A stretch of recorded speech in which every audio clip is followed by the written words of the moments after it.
town of culture is hugely important to Stockport. It has it basically unveiled and kind of released a plethora of artists and creative individuals and put them under a spotlight, which I think is really important for the town, from kind of all genres, all ages, all abilities.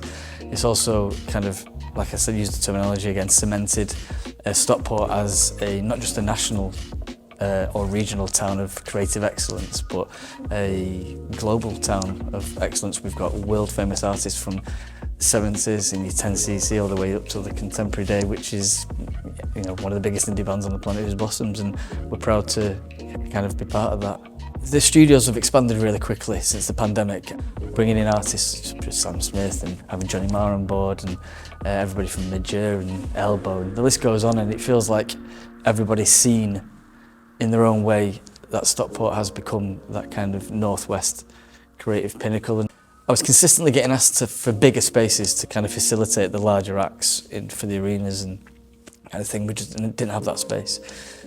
So how I see and envisage South City going forward was to kind of take the essence of everybody being apart for basically 2 years, filling that gap, and then literally expanding it to the point where we can facilitate everybody in the area, everybody regionally and everybody nationally that wants to do it. And that my aim is to just literally keep that brand and that space at the highest levels, the best equipment we can supply, at the best cost, with the best staff, the best area. Getting international artists in to Stockport, not just Manchester, is important, because that assists and helps and validates what Stockport's doing. People are talking, the community talks, the music community is talking about Stockport and its development, its rapid growth, and the reputation of the studio, I hope, and it feels like, as it is translating well throughout the music community and overseas. So I think, like I said before in the previous question, with the Town of Culture Award and the fact that there's such huge investment going on, and my project running in tandem, to the outside world, it feels like that's kind of the synergy there, even if it's not intentional, if you know what I mean. So it's just happening. The gods are just shining on us and everybody's going forward in the same spot. I'm proud. I'm proud, like, just sitting here with you, looking at the room and feeling who's been in here this year. That's, you know, 12 months ago, we could only have imagined who'd walk through the doors here, and, you know, we had no preconception of it being, you know, as successful as it has been in the year that we've had.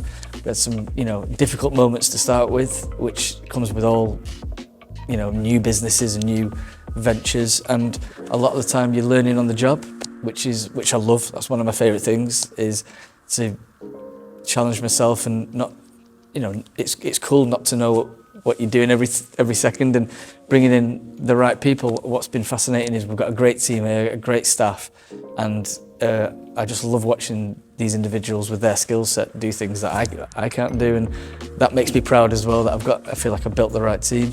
Because Stockport has such a vibrant and globally recognised music culture and, you know, songwriting hotbed, essentially, which is strange. We always find that fascinating. We talk about that weekly. Why is Stockport full of amazing musicians and, you know, just outside of Manchester?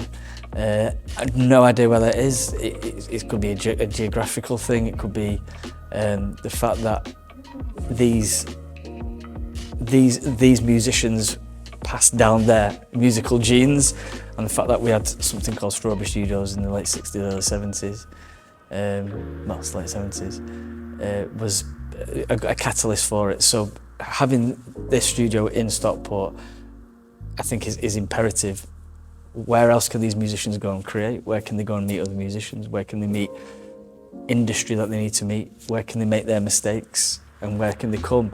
Just most as importantly, where they feel safe and not out of the depth, where they feel like a studio like this with bands that do come through that quite big, that they feel like they can't be part of that world. Where I've always maintained, when I was a teenager at the Greenhouse in Stockport, I used to be in the kitchen, 15, 16-year-old, on a Sunday afternoon at the Greenhouse, and then Mick Hucknall would walk in, or Ian Brown would walk in, and we'd just make a cup of tea together, and I'm thinking, I'm in the same place, you know. And I remember feeling that was quite profound because I was young.